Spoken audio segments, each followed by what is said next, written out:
Now you hear it.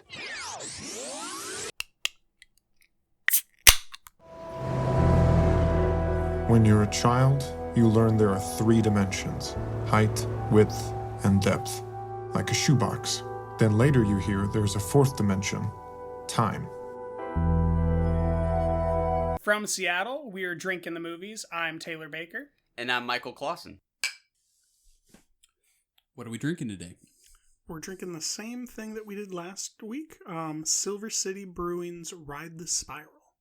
It's a nice little springish beer, a little bit floral, kind of orangey, but also a little bit of an IPA kick to it. Tastes pretty good. Weather is good here in Seattle. Spring is in the air. The beer fits. The parks are closed. That they are. We remain inside. But this is our first film criticism episode because I was reading the Oxford Dictionary of Film, very unpretentiously, and I noticed the definition of film criticism, which I'll do a brief reading of now to show folks what inspired the new format occasionally. Film criticism is a form of writing that examines the achievement, distinctiveness, and quality of a film, or lack of it. The term is used to refer to a wide range of writing on film, ranging from reviews of the latest releases to certain types of scholarly film theoretical inquiry, such as genre criticism. Generally, however, film criticism is produced after is considered a separate activity from film reviewing. A film review, which is what we normally do, will usually be produced after one viewing and is primarily designed to help potential viewers decide whether or not to watch the film. A review will usually not contain spoilers. We ignore that. Crucial information relating to the film's plot, especially its ending. In contrast, film criticism will tend to discuss the film in its entirety and seek to deepen, reveal, expand, sharpen, and or confront a potential viewer's understanding in a way that goes beyond simply deciding whether or not the film is worth seeing. So that was the impetus of my idea, Michael, to cover a film that we would watch multiple times, look into the creator of that film, and try to have a deeper discussion than what we normally have. Although all those definitions involve writing, and we are much lazier than that, and this is discussion, I still think that there is a point to be had, so we're going to give this a try once every month, roughly, of doing a deep dive into a film entry from a director that we're enticed by or a project that we're enamored with. And this week we're going to do Gone Girl. That's right. I think if you go back to some of our very first episodes of the show, we did like 5 movies sometimes in a single episode. I think the first episode was like 8. Yeah, a good handful. So it'll be nice to, from time to time, just focus on one movie and talk about it in a little more depth. I don't know that I approached it all that differently from how I normally think about the movies that we're going to talk about it. I just spent more time thinking than I ordinarily get to, and just have more time to mull it over and more time to chew on it. Did you approach it differently than you would most movies? I think you know the answer to that already. I definitely did. I watched quite a bit of homework for David Fincher in the last week and a half. I rewatched his directorial debut, which is the 3rd film in the Alien series, which was titled Alien Cubed, which is a 3 above Alien, which is a very interesting film in that it's got some really good stuff and some very terrible stuff, but the sincerity won me over. Then I did 7, I did Fight Club, I did Gone Girl, obviously, The Girl with the Dragon Tattoo. I did skip The Social Network because I've watched it very recently. Zodiac and The Curious Case of Benjamin Button, which are my favorites. And then 2 movies that I really enjoyed from him were Panic Room and The Game, which I have loose memories of watching as a child or knowing about as a child, but this is my first adult experience with them. Yeah, Panic Room is definitely the one I remember the least. It's one I've seen, but way back in the day, so I will have I really no like connections to be made there. I don't know that I would say there's too much connection at all between these two, but I do really like that film. So we will be covering Gone Girl, but first we're going to do a preview of the film we're going to cover in depth next, and that is Steven Soderberg's Erin Brockovich, starring Julia Roberts. You ready to watch the trailer for that and give your initial thoughts before we cover it, Michael? Let's do it. You might want to rethink those ties. Why are there medical records and blood samples in real estate files? Would you mind if I investigate this a little further? What makes you think you can just walk in there and find what we need? They're called boobs, Ed. Can I just... Yeah, just... Hexavalent chromium can be very harmful. So it kills people. Oh, yeah. You're a lawyer? Hell no. I hate lawyers. I just work for them. We're going to have to spend a little time filling in the holes in your research. Don't talk to me like I'm an idiot, okay? I think we got off on the wrong foot here. That's all you got, lady. 2 wrong feet and ugly shoes. You gotta find a different job or a different guy. For the first time in my life, I got people respecting me. Please don't ask me to give it up. You're emotional. You're erratic. You make this personal, and it isn't. That is my work, my sweat, my time away from my kids. If that's unpersonal, I don't know what is. We're going to get them, Erin, aren't we?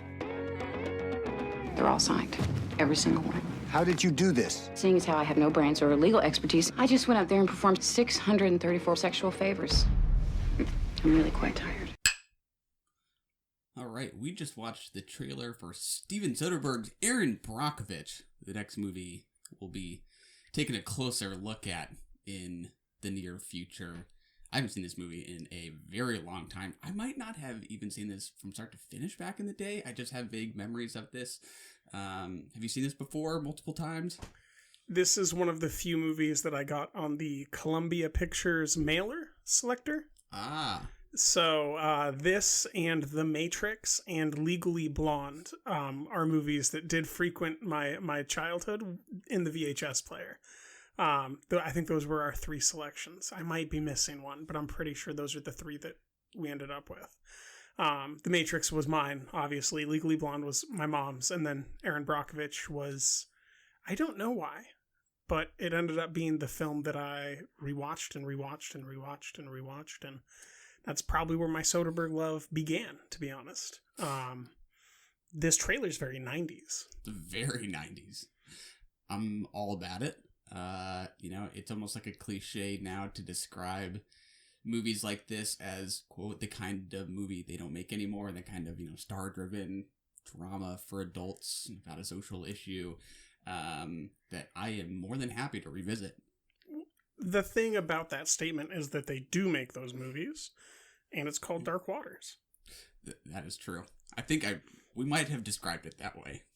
Yes, I think we did. So, just based on the trailer, are you happy that this is going to be a movie we're going to be spending a lot of time with? Or how are you reacting to it? I think Sex, Lies, and Videotape might be the only movie you've seen before this Soderbergh film. Am I wrong there? Well, I would have to really think about what was the first Soderbergh movie I ever saw. I'm not sure. But Sex, Lies, and Videotape is the first one you've seen, chronologically, in his filmography. That is correct. Yeah, so that is correct. Is there anything else in his filmography between then and then that you'd seen? Or is this kind of entry number 2 in the timeline for you? Probably number 2. I'd have to look at my list of Soderberghs to confirm, but I believe it's number 2. Okay. I mean, you might have seen Arrows. I have not seen Arrows. Okay. Yeah, I'm thrilled. It's going to be enjoyable to pick apart a very different performance than what we're going to be examining today. And someone that's a little bit more,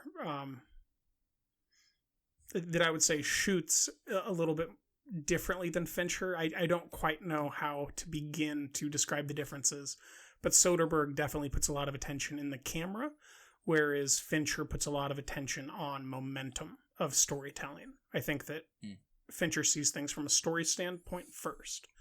That might be where I'd begin. But let's wrap this up and get on to Gone Girl, huh? All right. Beautiful wife, handsome husband. Wife goes missing on her anniversary. What's your name? Amy. Oh, Amy? I hit her? Absolutely not. I never touched her. You bumped up Amy's life insurance to $1.2 million. She told me to. Seen this girl around here. She wanted a gun. The hallmark of a sociopath is a lack of empathy. You talk like a man who believes his wife is still alive. They're framing me for her murder. Where to begin? At the end? Is that where you begin at?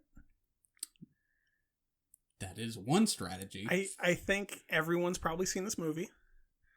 If anyone hasn't, it's about some crazy shit that happens in which a woman frames a man for her murder.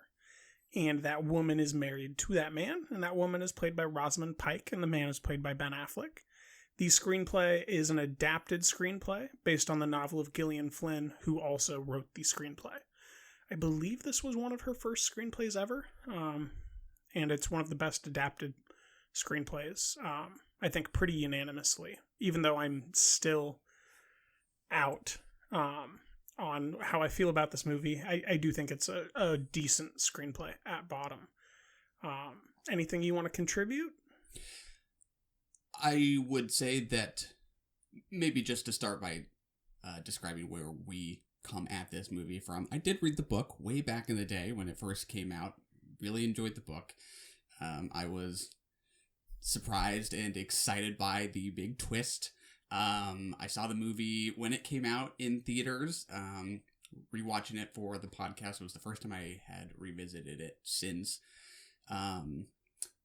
And so having read the book, it's a little hard for me to evaluate the movie as or to assess really how well it works as a mystery, because I never experienced this movie without knowing where it's going. I believe you did not read the book, correct? No, I didn't read the book before it came out, and then I read the book in 2016-ish. Okay. 2017. It's somewhere in there. It's one of those books I picked up for 50 cents and just thumbed through, and I didn't really like it. It's the only way I can put it. I didn't dislike it or anything. It's just not a book that grabbed me. I guess maybe take a step back and say David Fincher is very good at adapting stories to film, I think. In his early career, he obviously continued Alien with Alien 3. And I will probably just passively spoil everything that we're going to talk about. So fair warning, if there's a David Fincher movie you haven't seen, I might spoil it. Alien 3's introduction in the credits undoes everything that the film Aliens does. It literally kills every single person, as well as the robot, just in the introduction, besides Sigourney Weaver. And you come to find out that Sigourney Weaver is impregnated by an alien queen, carrying an alien queen. Bad news. It's a brutal take on the franchise, which I think shows up early in Fincher. Brutality. Gwyneth Paltrow's head in a box in the end of 7. The Game is one of the most brutal films I've ever seen. Panic Room is a smothering abuse film, essentially. The rape we see in The Girl with the Dragon Tattoo is very believable, to say the least. He has a penchant for showing us stories from a point of view. What Gone Girls does that's weird is it straddles 2 different points of view, and the only way that you know you're being duped, I think, to me, is the soundtrack. Without Trent Reznor and Atticus Ross? Or Atticus Finch? Ross? Yeah, I always think Atticus Finch. Oh, yeah. Trent Reznor, Atticus Ross. Yeah. No, I prefer Trent Reznor and Atticus Finch in my head. So that score, when they get on the elevator in the near the beginning of the film, you hear everything kind of go underwater. And that's just this clue that the entire point of view of this narrative just changed, and that you can't trust anything. And then you won't even notice when you come out of being underwater, but you do, and that's when you believe that you can trust again. and using that to clue passively to the viewer of where you're at in the narrative, I think is the thing that makes Gone Girl work over and over and over and over. It's interesting. I do love the score. I don't know that there is a Trent Reznor and Atticus Ross score that I don't like. It is ones that you haven't heard yet. Yeah, exactly. Because you haven't heard them yet, and you're mad. Exactly. It's an oddly soothing score, but it's soothing in a way that feels kind of false or suspicious in a way. And I think that sort of almost false sense of hope in that score, along with the really bitter sarcasm in Pike's narration from Amy, makes me wonder if someone watching this movie for the first time would feel it was a little too obvious that she might have a hand in all of this. To me, that you're right, it does suggest a point of view. It all feels like it's from the point of view of a person in this marriage whose perspective on it has totally curdled and still feels very much alive and angry about it. Yes, but that, right, like that is a distinct part of the film, maybe even half or third of the film. And then when Ben Affleck is interacting with Tyler Perry, you don't have any of that sense. Right. When he's flashbacks interacting with his sister. Flashbacks. Yeah. Or even when she's narrating and throwing pens out the window. Mm-hmm. Right? Like that even then has that underwater, I can't trust this. I don't know what time is. This is someone playing something. They're not a real thing.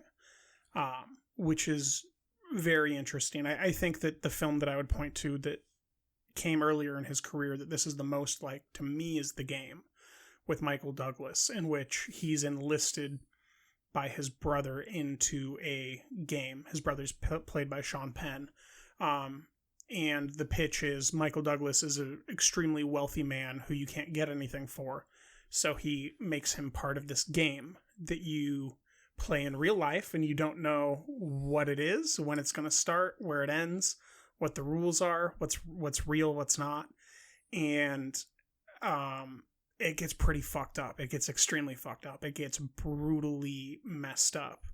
And that's kind of what this is, because you don't know what's real if you're watching it for the first time.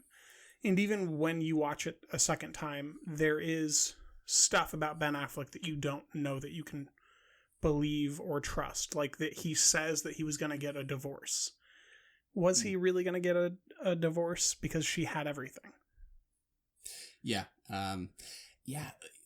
Like I said, it's just so tough for me to imagine coming to this for the first time and seeing those scenes where he, picks up his burner phone out of the glove compartment when he's in the car with his dad, or he's, darting over to his dad's house, trying to not let the police on and let them know he's doing it. Well, let's take a look for clue 3. Yeah, just the extent to which this leads you to think he might have actually been involved in this. I don't know that it's that convincing. I think that was like a very big part of the book, which I won't go too much into the book. Yes. But I think that is a aspect of the movie that is that Fincher is like a little less interested in, is trying to convince you that he might have had a role in this, or that it's really 50-50 what happened here. Yeah. Yes, there's a lot there. I think that's one of the deepest insights I had doing all my Fincher homework and watching this so many times, is Fincher kind of has two modes to me. He has his moral filmmaking side, which I think shows up in Zodiac and Seven, where he's exploring his own morality. And he's exploring anti-heroes versus heroes, and the heroism in hanging up, and giving up and giving life a chance instead of sticking with old tragedy. And then he has another side, which is he read a book, and he really, really, really wants to share that book with audiences using a camera. And this and Gone Girl and Fight Club are those movies to me, where he just really wants to share how he saw the book in his head. And he can't wait to do it. And the way that he sees being able to share that book is very different than the book, in essence. And that's just a sacrifice that he never even considered as a sacrifice, because it's how he envisioned sharing the book using a camera for a bigger audience. And it's just about, what is that story? How do I share it? Which I think is the reason why he's so loved in cinema, is there's a passive earnestness to every single one of his films, no matter how negative it is. Yep. Yeah. I think he's very interested in irony. He seems like a very ironic filmmaker to me. That's kind of what maybe earns him, the description of as a postmodern filmmaker, I guess. To me, this is a very bleakly funny movie. Do you mean the line, "He's so hot"? Ew. There are from those many. two women? Yes, absolutely. That is one of them. Some are more obvious than others, but I do kind of think that if you don't see some of the pitch black humor in this, I would suspect you might not get as much out of this movie. But I characterized it a few different ways in my head. One of them was as just this twisted pitch black take on the comedy of remarriage genre. We watched an example of that just a few weeks ago when we watched The Lady Eve by Preston Sturges. Yes. This classic Hollywood formula of a couple coming together or being together at the start of a film. They have a falling out or separation of some kind of escapism or excitement or comedy follows suit, and then they're ultimately brought back together. Usually that came with uplift. Studios would want to tap into people's familiarity with marriage, but ultimately give them a sense of optimism to bring them back for that same formula again. And here, Yes. Fincher's very ironically bringing the couple back together in, as, A death trap. Exactly. He has dodged his actual prison sentence only to be sort of imprisoned in his marriage. I think I have a hard time imagining someone really getting a lot out of it if you don't see the irony and the humor in a lot of that. Yes. Yeah. And I think that essentially the irony is almost always present whenever there's a real emotion to be felt by the twin character, Margot, played by Carrie Coon. She's, to me, basically the voice of me as a viewer. When she reacts to stuff, she's saying what I believe most viewers are thinking in that moment. Near the end, it's, I can't believe you're gonna go play house with that bitch for the rest of your life. In the beginning, it's, I don't think you're telling me the whole truth. Then she finds out that he was indeed sleeping with Emily Ratajkowski. And she, delivers that flawless line with like 9 fucks in it. I can't fucking believe you fucking piece of shit that you didn't fucking tell me that you were fucking that college slut, you fucking idiot. Something like that. F-bombs. Yeah. And it's just, she's a Chicago actress who does stage plays a little bit more often than she does film and TV, but she's had big turns in like The Leftovers, and she was a CG character in the Avengers stuff. She's had big parts. She's married to Tracy Letts, who the audience might know a little bit better, but here she just creates a grounded reality that allows Ben Affleck to be the opposite of Rosamund Pike here. Without Carrie Coon, there isn't a flawed moral compass based in reality for Ben to play off of. But because she's there, he gets to be the opposite of Rosamund Pike in this film. And I think that that's one of the keys to how Fincher chose to share the story without having her be that important and played by someone who interacts with her environment. If you go back and you watch when they're pulling up to the house after he gets bail bonded out of jail, the way she's interacting with her seatbelt and the door handle, she's a real person in that car. So many actresses wouldn't go that far, and that's what makes it work. I don't know that I like this movie, but it definitely is a movie that works, and she's so responsible for that. Yeah, she is far and away the most rational person in this movie, the person like I most identify with and just sort of approve of. I think I do take a lot of satisfaction in Pike's Amy exacting her revenge, essentially, after catching her apathetic husband's infidelity, catching him in the act. But the extremity of it is obviously kind of repulsive and at the same time kind of comically absurd. But you also don't pity Ben Affleck. Like, I don't think this is ultimately about... I don't think there is like a deep or strain of misogyny here. I don't think this is about really feeling bad for Ben Affleck in the end because he's so indifferent to everything as we go. Well, that would be misandry, right? Well, I think if the movie was more interested in getting us to sympathize with Ben Affleck for being the victim in this situation, I think there would be some misogyny in that, because I think there's a lot of evidence that he was not a great husband. I think what's kind of ironic to me is that, like, in the very first sentence of the movie, he says he wants to crack her open her head and understand what's inside. Her brains. Right? But then in the police station, he can't tell us anything about her. It's like he's never even tried. So you got to the bar around 11 today. Where were you before that, just to cross that off? Well, I was home. I left at 9:30. I got a cup of coffee, newspaper. I went to Sawyer Beach and read the news. Did you visit with anyone there? Well, I mean, I kind of go to Sawyer Beach for the solitude. So, your wife has no friends here. Is she kind of standoffish? Ivy League? Rubs people the wrong way? She's from New York. She's complicated. She's got very high standards. Type A? Well, that can make you crazy if you're not like that. You seem pretty laid back. Type B. Speaking of which, Amy's blood type. God, I don't know. I have to look it up at the house. You don't know if she has friends, you don't know what she does all day, and you don't know your wife's blood type. Sure y'all are married? Maybe it's type O. Where are her folks? New York? Yeah. Can they get here in time for this press conference tomorrow? Tomorrow? I have no idea. I haven't talked to them. You haven't called your wife's parents I mean, yet? you can't get a signal in this building? I've been in here talking to you. Well, call them, please, Nick, now. Fine.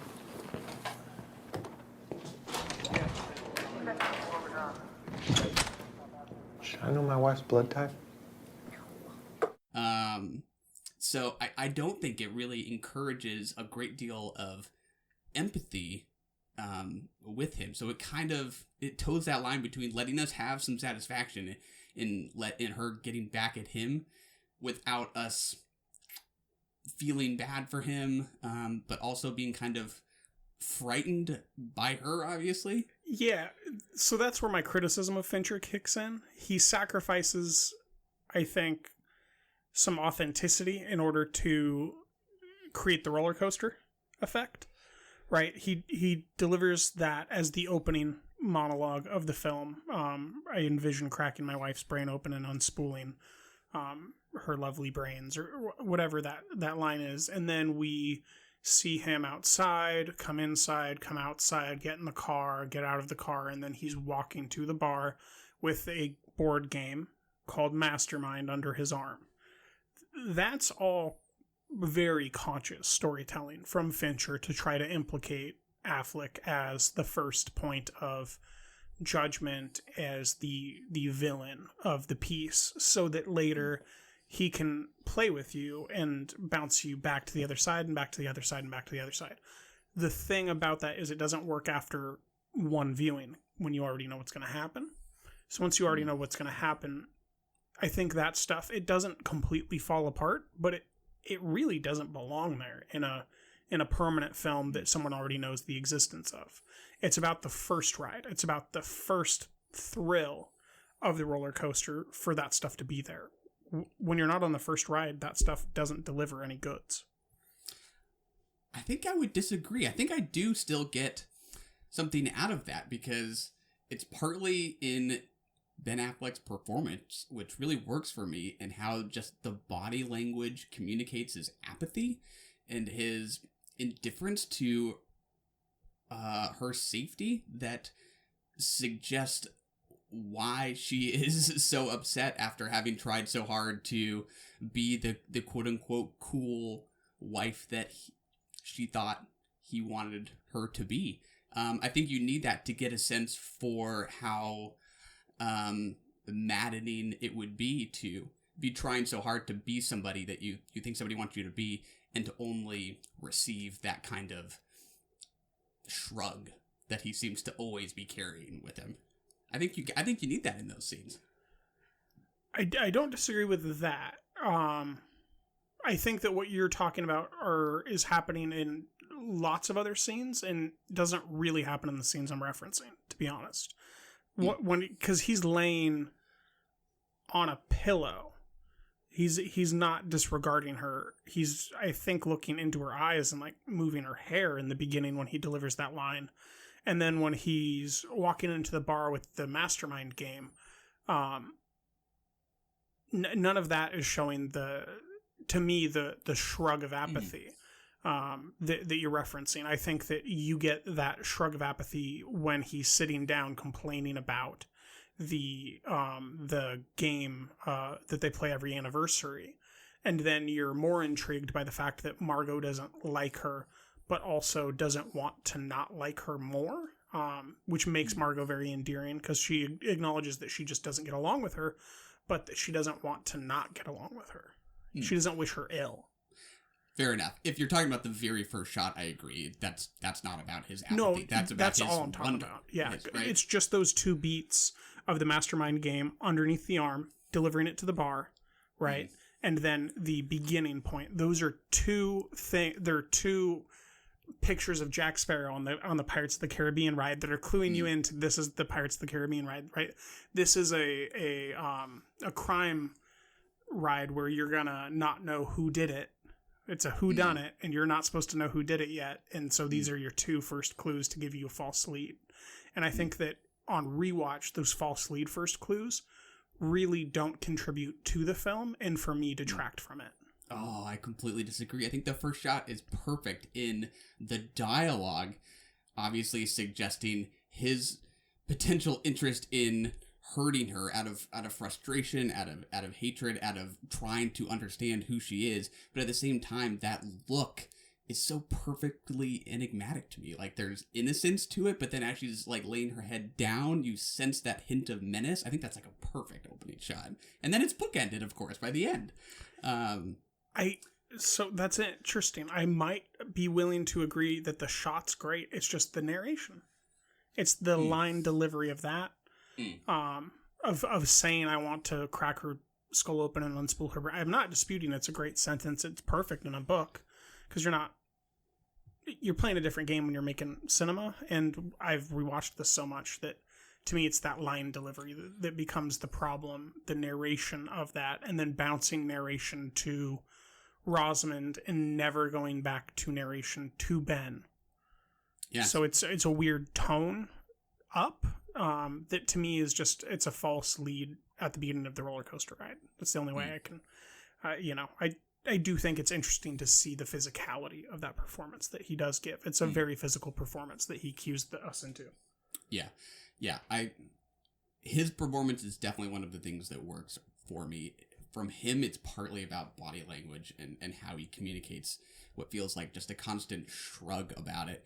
For her, it's maybe a little bit more about tone of voice, partly just because it's so much narration, and that bitter sarcasm I find just kind of amusing. The very first line is, "I am so crazy, stupid, happy," with the pink pen that just kind of plays into that. With the fuzzy end? Yeah. That just kind of plays into that image of, girlishness that she sort of weaponizes against Affleck's character. And then, Pike in a physical sense can just hold those stares so long that just, again, seem to kind of at once have that sort of natural human innocence at the same time that it has this sort of frightening quality to it, that she just feels like she's staring through you. I really like the performance. Does what she's doing work for you or no? Yeah, 100%. It's just perfect casting with her. There's no one else that could be so traditionally beautiful, but so brutal. Oh, yeah. Just so brutal. Like, you look at her and you think she's a killer. Like, no questions about it. She can kill, but she's also performing to be what she isn't, which makes you more nervous as the film goes on, and she's not acting who she is, and she's never really acting as who she is ever in the entire film, which is something that I think only I can't really think of another actress that could pull that off, right? Like, Alicia Silverstone couldn't do that. That's like the first person that comes to mind for me for some sort of a beauty that can also be a little bit more terrifying than Nicole Kidman or something, but they can't really do that, you know? I mean, and Monster kind of pulled it off, but had the sacrifice beauty to do it. So I think that Rosamund is a unique actress in that, and this is a unique story where you need an actress to do something that most actresses have never trained to do, which is be a serial killer, but act entitled about it. Yeah. In addition to seeing it or reading it as a dark take on the comedy of remarriage, the second way I would look at it is just as a very pulpy Hitchcockian thriller. In one way, it is that she fits the bill of that icy blonde that we see in so many of Hitchcock's movies. And I don't know, I think her performance maybe peaks for me maybe when she goes to who is Neil Patrick Harris's character's name? Desi? Is that right? Yeah, Dizzy or Desi. Desi, yeah. Once she starts fawning over him, like the obviousness of it, I think there's humor in that too. I think that's maybe where the performance peaks, just again because she's switching roles again, it's just fun to watch. My favorite scene for her is when she is in the wheelchair. Oh yeah, and choosing to have an interrogation from way comedically way irony all the way up. Too many FBI agents. And the police officer, whose name is escaping me right now, is sitting in the back. And she's trying to grill her, and Rosamund Pike just keeps playing up this role, and all these men are falling for it like idiots. And she's like the only woman there to call it out, but the FBI overranks her, so she can't actually press the point of none of this making sense. Yeah. I think everything with Desi through that scene that you just mentioned is what really makes me think that this movie would not have gotten the response it did, or it would just play very differently were it to come out now in the post Me Too era. I don't think people would be as amused by a story about a woman who is falsely accusing her husband of abuse and then setting a guy up who she then murders as having raped her. You know, it's this came out in 2014. It was a very different climate, and I can only imagine like the difference in reactions, I suppose. Well, I think Gillian Flynn's Sharp Objects kind of showed us that, you know, even though that was a good project and everyone agrees that it's pretty well made, it didn't get a strong critical reception, I think, because the audience just didn't want to have a teenage serial killer that's a girl killing girls. I think that's definitely a shift in the culture, especially since this came out, right? When this film came out, most of the conversation was, which team are you on? And then, is it a misogynistic film or a misandristic film? Those were the two conversations, which I think are really limited and actually have no real bearing on the film when you look at it for a while. You know, both characters are contemptible. One is more contemptible than the other because she commits murders. Whereas the other, and had framed someone for rape. Scoot McNairy's character, which we haven't gotten to yet. And then Ben Affleck, who's just a normal piece of shit type. Yeah. I think to the extent it plays as like meaningful feminist fiction, it kind of works for me up until that point, I guess. There is some satisfaction. There is something about the sense of freedom in that very first scene where we see her driving away in the car that is satisfying, in her sort of relieving herself of this strain she's been under to live up to this image of perfection that, you know, her parents have put on her, along with this effort to be this quote-unquote cool guy to her husband. I think there is satisfaction to be had in that, but then the absurdity of the lengths it goes to, I think, maybe undermines it a little bit, even though that is sort of just the pulpy fun of the movie too. So you kind of lose one thing and gain another, because where it goes is pretty entertaining. Yeah, I definitely didn't feel any of that when she gets in the car. No? No.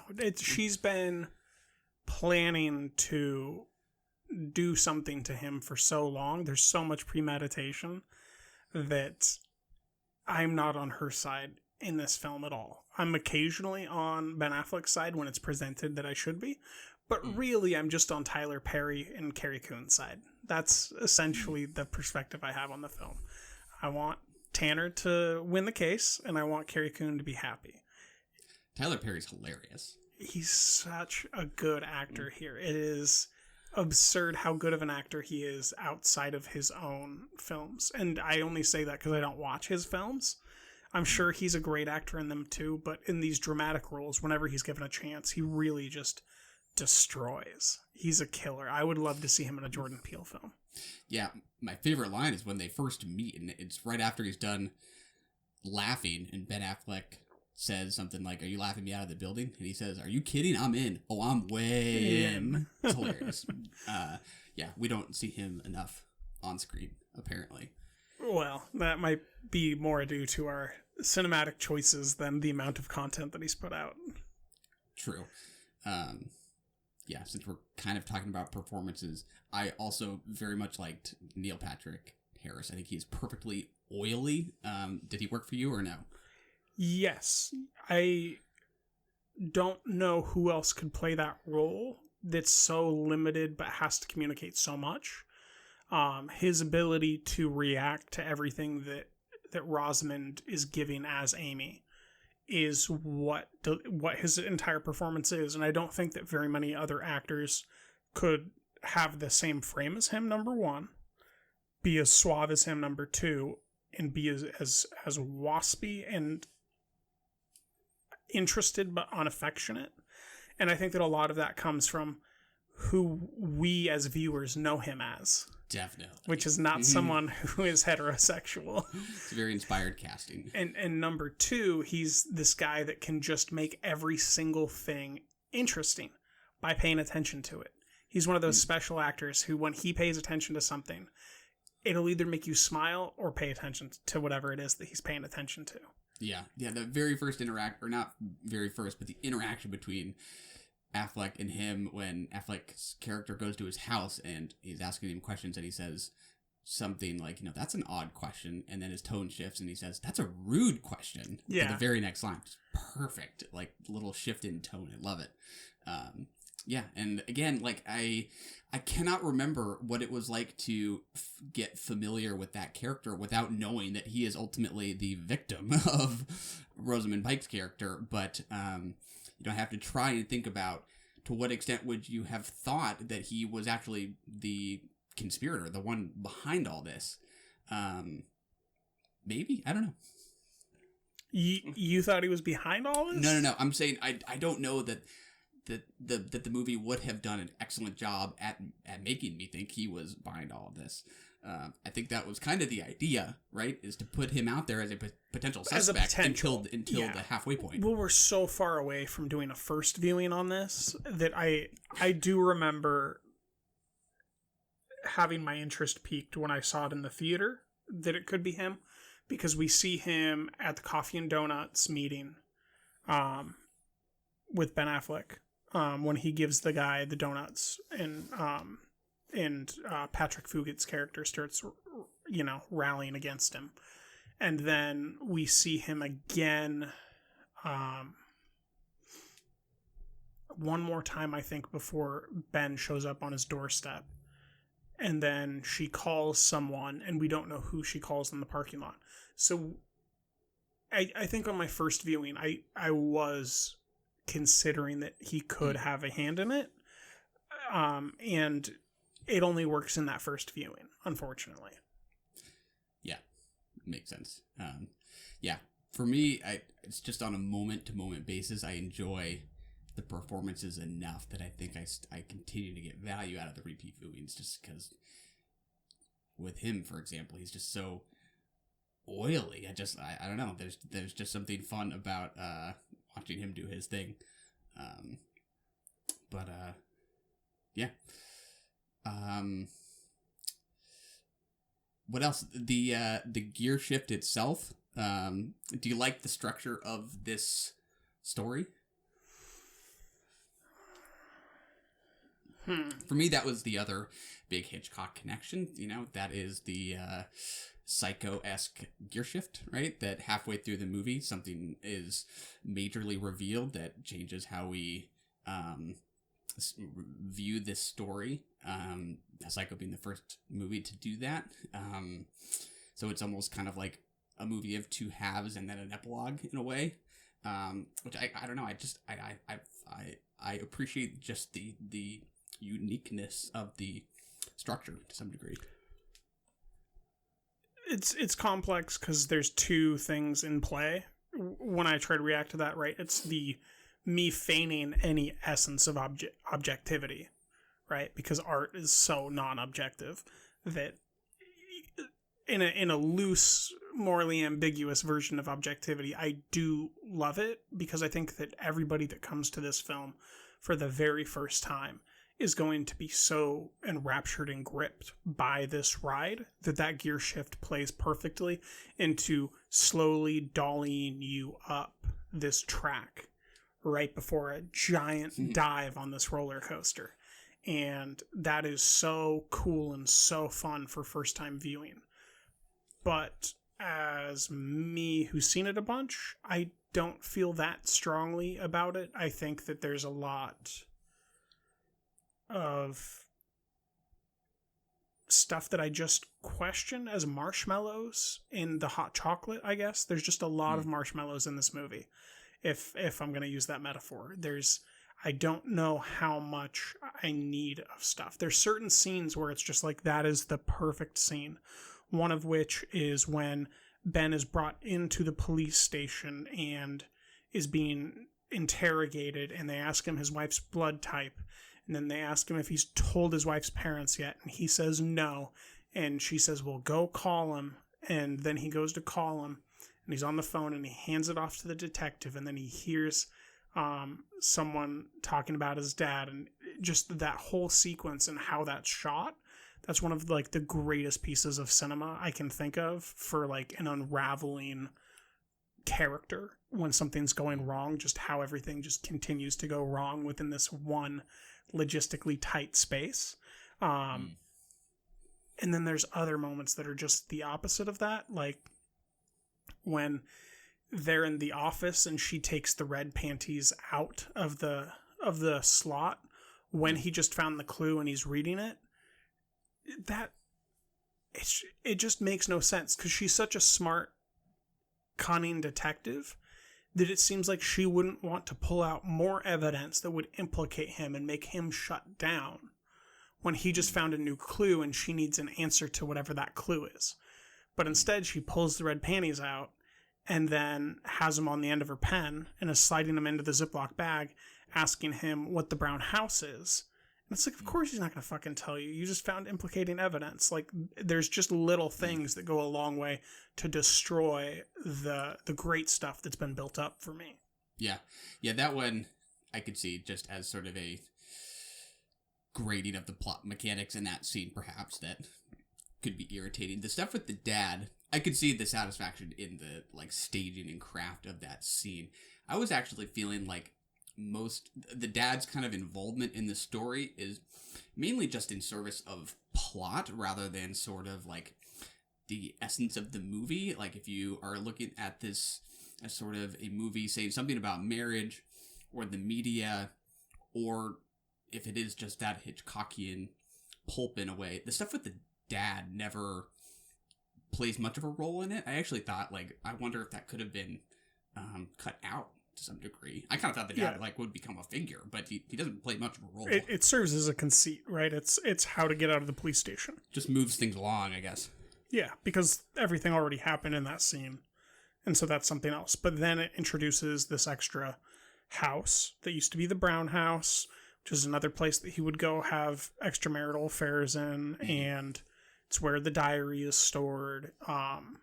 So it's all serving plot mechanics, absolutely. And there's a fair criticism of the dad even being present, but as a piece of framing and scale out, falling down a well to a character, like what Ben Affleck goes to in those 3 rooms and how it's shot from one side of the door through the doorway through the other doorway is just really cool filmmaking. Can't argue with that. Yeah, and then aside from it being either a comedy of remarriage, a pitch black version of that, Hitchcockian thriller on another hand, the media satire element of this movie, does that do much for you or no? Yes. It didn't the first rewatch. I didn't even clue into it really. It was just like a thing that was happening in the background.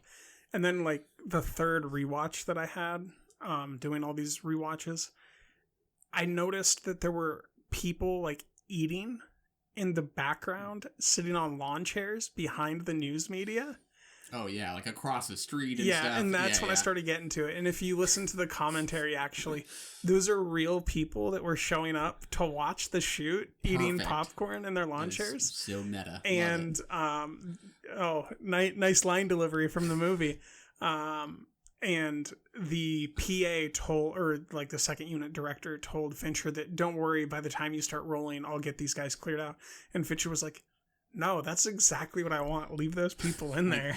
He's like, that's exactly what I'm going for, actually. Yeah, that's perfect. Awesome. I love that. So, that is the crucial irony is God, we haven't even talked about the worst character in the whole film. Missy Pyle. Oh, yeah. Yeah, I think one of the more hilarious takes that the media has on this is that Ben Affleck and his sister might have a relationship of some kind. An incestual relationship. Yes. Yeah, the absurdity in that. I got a kick out of Ben Affleck is like in the airport when he sees that on the television and someone behind him is like, twin sex, dude. That's what it is. Twincest. Yeah, like if you don't see the comedy in that, then like, yeah, I think this is just not for you. Correct. Or that vein of this isn't for you. I think this movie actually has a little bit of something for everyone, which is why I do think that it is probably a modern masterpiece as far as those go. Like, I think that this is something you can show in 30 years and trick an audience with to go on the full ride, which to me is somewhat of what this genre of filmmaking is. That's why I don't dislike. It's just not my favorite Fincher movie by a long shot. I guess, where did it land for you? This is up there for me. Yeah. What's your favorite Fincher film? I think Zodiac is still probably my number one. Is that yours? Yep. Nice. Have you done a ranking since you have revisited? I have. Features? It's set to private. I'm gonna unlock it and make it public today. Release it to the world. Yeah. Where is Gone Girl? Top, near middle, the bottom. Near the bottom. Near the bottom. Yeah. If not the bottom. I haven't adjusted yet because I did just rewatch it for the 5th time with commentary, or 5.3 times. It's been a long. I've watched quite a bit of Gone Girl in the last month. And the more I watch it, the less I gravitate towards it, and the more I think that it's incredibly well manufactured, but not something suited to my personal taste. And when it comes to film rankings, I totally abandon the idea of being objective, and it's just like, what do I love? Yeah. Or, the sentiment that most DJs have of like, what do you fuck with? Like, what beat do you want on right now? Yeah. What do you want to shimmy to. And this just isn't a movie that I'm gonna select to shimmy to. Exactly. Now you're speaking my language. I'm much rather gonna toss on The Game or Panic Room and just be put into a smother. And I love Zodiac, but I actually don't like to rewatch it because the longer I wait, the less I remember. So if I wait about 4 to 5 years and then rewatch it, I won't remember all the beats, and then I get to go on the ride again, which is my favorite part of it. What's your second favorite Fincher, I guess?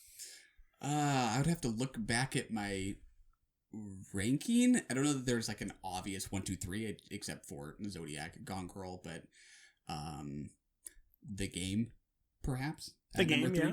Yeah, ton of fun. Right? Yeah. That ending. Oh my goodness. Great twist. You think someone's dead and someone's committing suicide, and then you're like, what the hell just happened? It's pretty fun.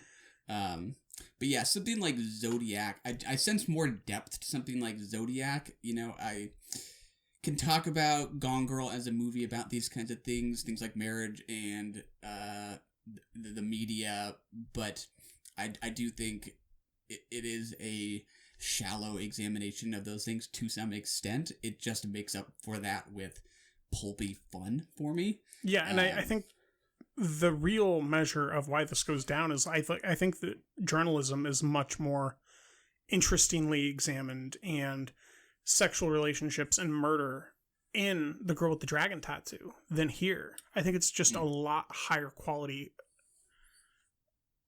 background noise, I guess. Like just the signal that's being boosted by this versus that.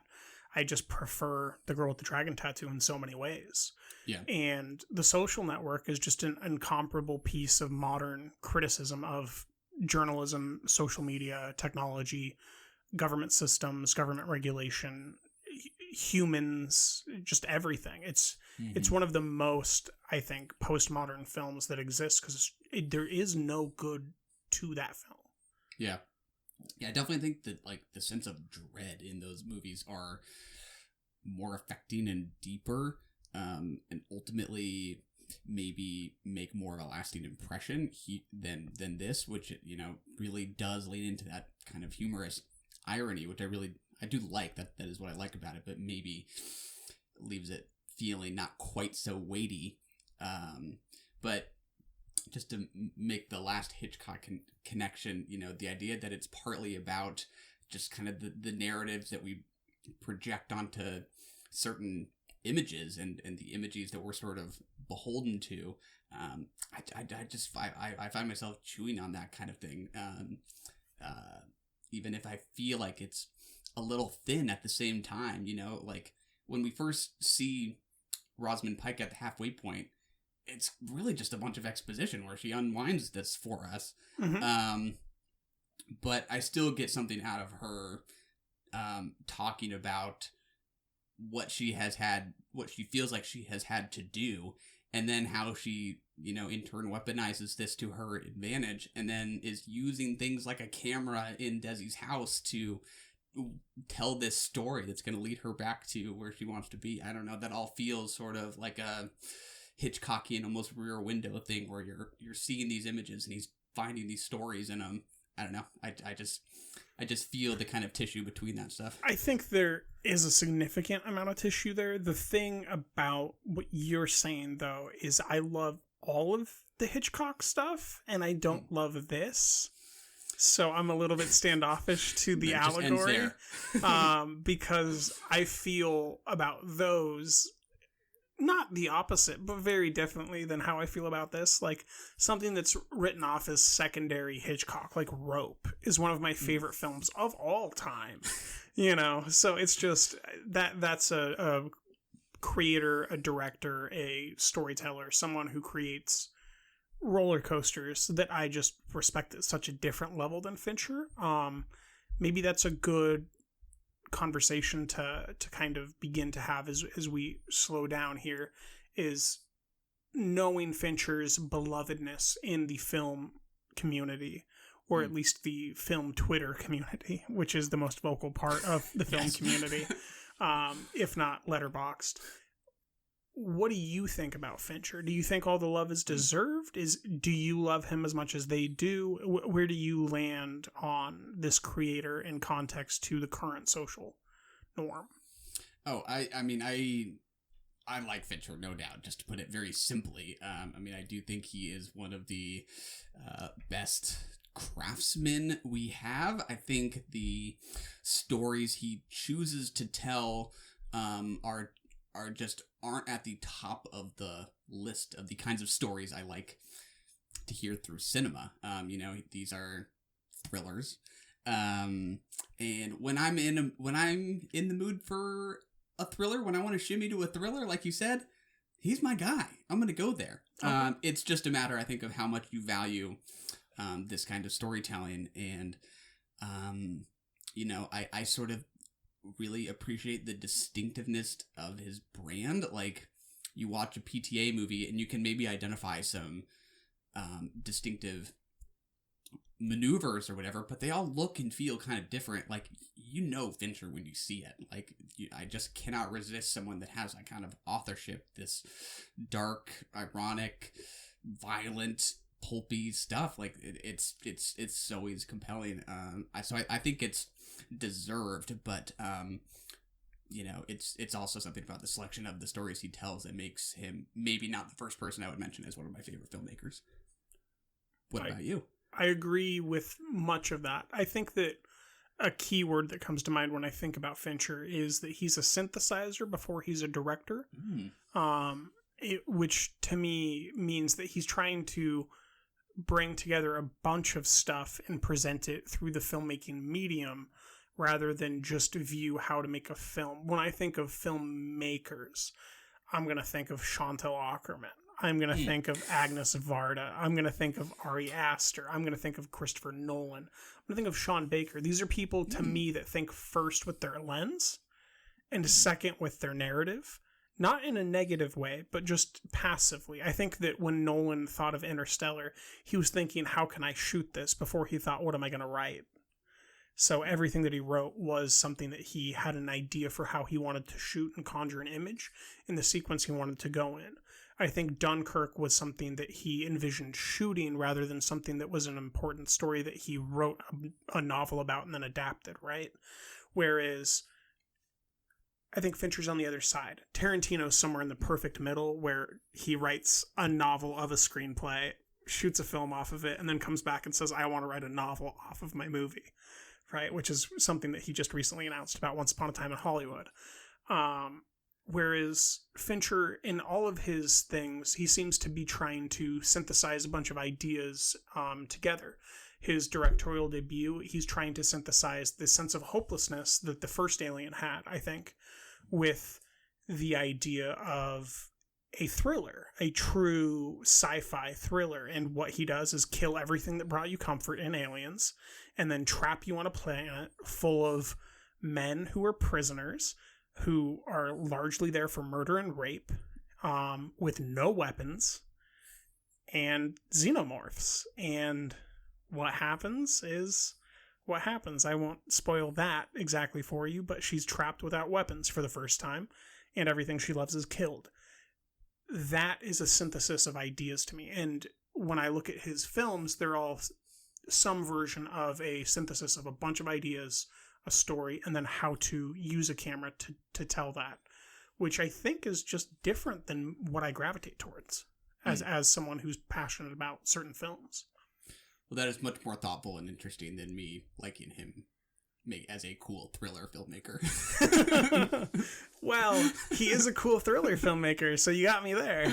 Yeah, I like that a lot. I think about like the difference between Hitchcock in film history versus someone like Kubrick, who made all kinds of different films, war movies, horror movies, erotic dramas like Eyes Wide Shut, versus Hitchcock was the master of suspense. He made like suspense movies with some deviations here and there, but you kind of knew what Hitchcock was all about. And I kind of feel similarly about Fincher. Like, I kind of know what I'm going to get when I turn on a Fincher movie to some extent, although I have not rewatched his filmography, so I understand that I could be taken to task for that. I will say The Curious Case of Benjamin Button will throw a severe wrench in there. Word, true. And I think that there's two things that Fincher's very consistent with to me, and I might be wrong because this is just loose observation, but he always creates a point of view with the camera that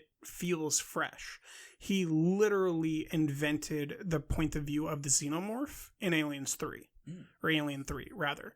He shot first person an alien running along the side of a wall, essentially. So we were in the xenomorph chasing after Sigourney Weaver or the prisoners when they're trying to enact this plan. And in Gone Girl, he's constantly sweeping the camera back and forth to keep you in Ben Affleck's point of view field. And then when you get to Rosamund Pike, boom, solid, steady, no movement.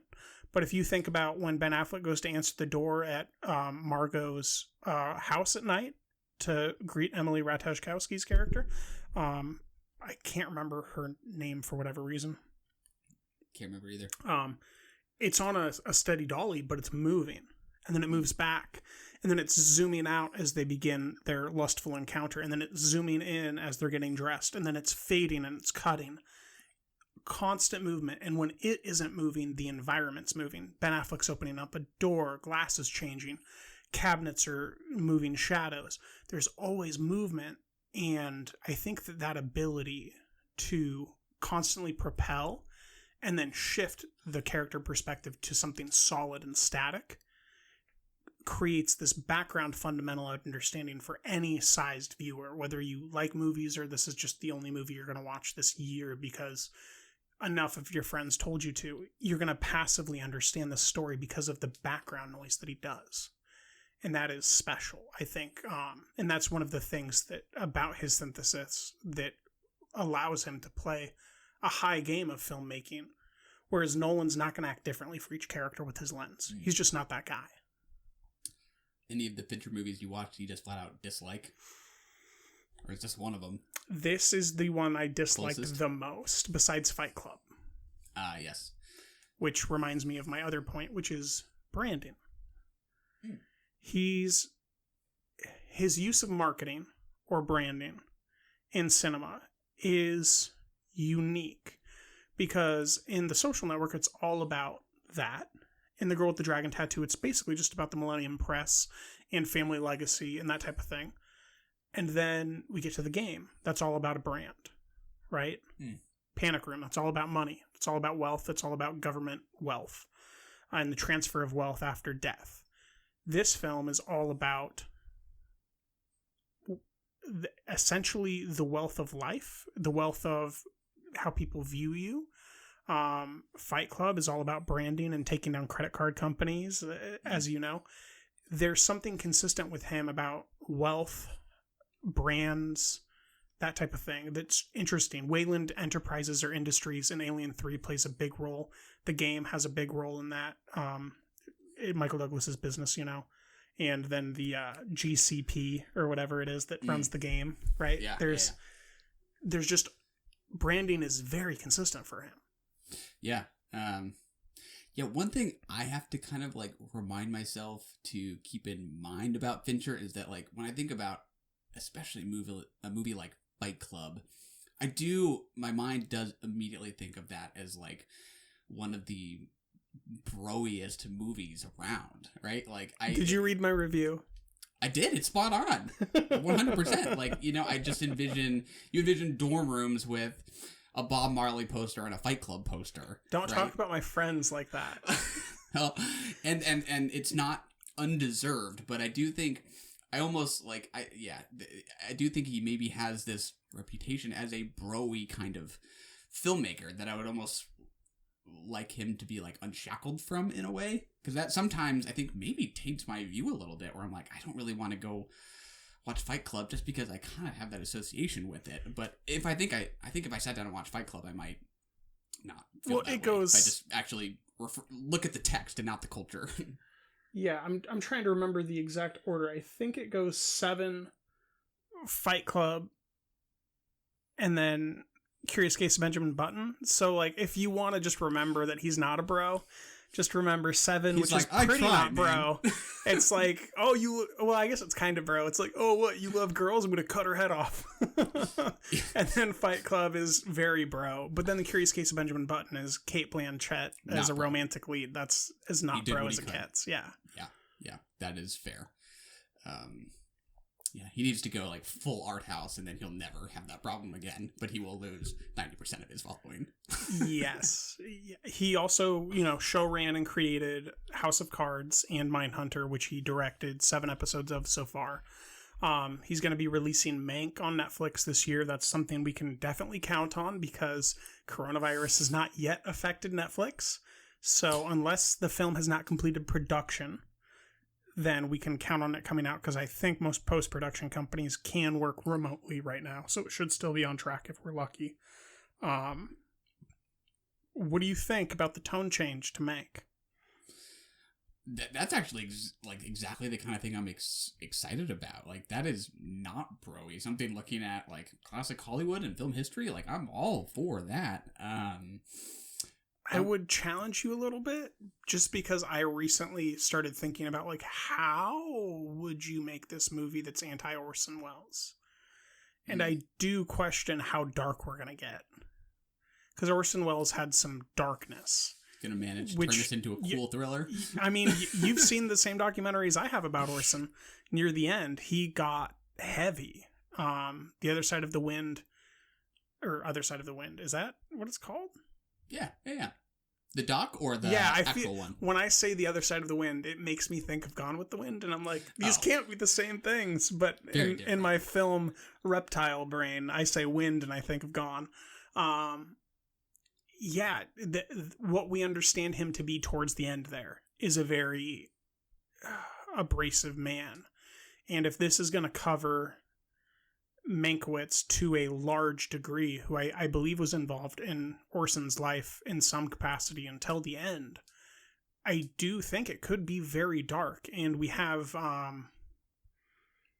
Gary Oldman as our lead performer, and he's not known to play a character in films that aren't slightly fucked up. His most unfucked up film, arguably, would be The Darkest Hour, which is about a bunch of people dying and trying to hold a country together. So, yeah, I'm way out of my depths here now, but I think my understanding is that there is a camp who thinks that Mankiewicz did not get enough credit for his contribution, right? I think that's fair, because I'd never heard about his contribution until much deeper into my film studies, right? Like in college, when I had to watch that film and learn about it, Mankiewicz had nothing to do with the conversation. It was all Orson Welles centric. When it's talked about as the greatest film of all time, it's because it's Orson Welles. So I do think there's a fair amount of credit missing. But then again, how much of it was just because of the way it was shot? Yeah. So now I'm just purely guessing here. But if it was in some way like demythologizing Welles and putting Mank higher up on the pedestal, maybe that would alienate certain Welles devotees, but I would think any Welles devotee would already be familiar enough with that aspect of it that they wouldn't be bothered. So yeah, Steel Man, my favorite director. Go for it. I don't know. But yeah, this is one time that I'm glad it's on Netflix, because it means we will actually get it. Hopefully. Yes. He's also producing a TV movie of Chinatown. I'm not too familiar no idea on that. That's cool. How that's going to turn out or what quality of TV movie that exactly is going to be. But he is a man who's always had a lot of irons in the fire, so we can look to more content coming soon. It has been over 6 years since we've seen a film from him. Do you think that the reasons for why he abandoned filmmaking are good ones? I certainly don't like to see him abandon filmmaking. If he were to switch completely to episodic formats, I would be disappointed. I'll say that. I'm not terribly familiar with like the motivations behind, wanting to do things like House of Cards and Mindhunter. If it was just that the option was there and he did it, I don't know that I have a strong opinion here. I certainly value his feature film efforts. What about you? Yeah, I prefer his feature film contributions, but then there is something about Mindhunter that to me defines part of the television genre, or the reasons why episodic content can be great. I lump it in there with other forms of episodic detective storytelling. You can include Breaking Bad there. I would include the limited series from Soderberg, Mosaic. There are great things about television that allow you to develop a character and get to know them as a crime hunter, and the way that he constructed Mindhunter to be a triple factor is wholly interesting as a narrative storytelling, because the closest type of thing we get is Luther or Bosch, or I believe the now canceled Happy Valley in England. It's very hard to get a high level quality content that looks as good as Mindhunter does, but I'd just rather have film entries from him, if I'm being honest. Yeah, me too. And that said, if I were to do something episodic, if I'm gonna watch something episodic, I would like it to be Fincher at the same time, which is kind of funny. Like, I think something like Mindhunter uses the episodic format well. Like, these are all interviews. Like, that makes sense to do it in an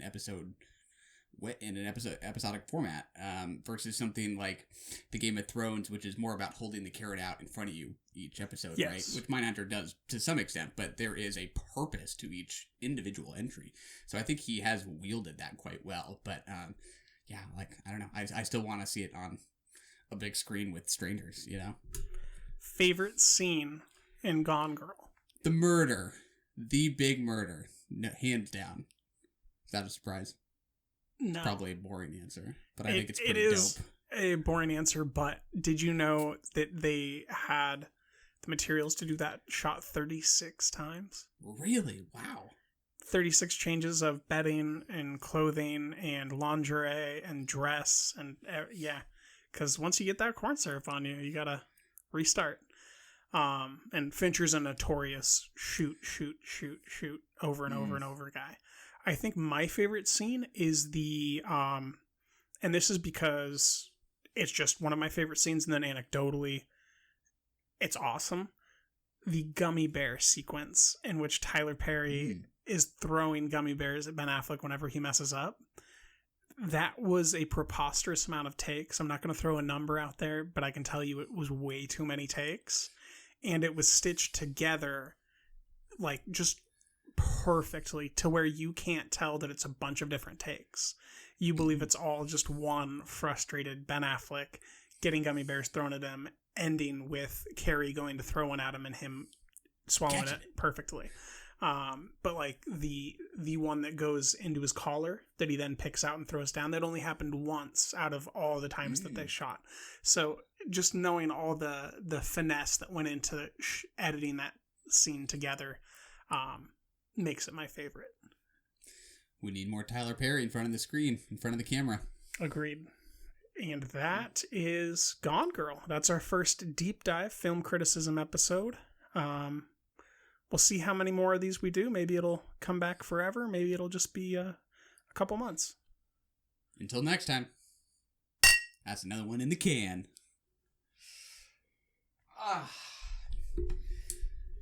Good hour 20. That's longer than most of our regular episodes, right? Correct. Now you don't.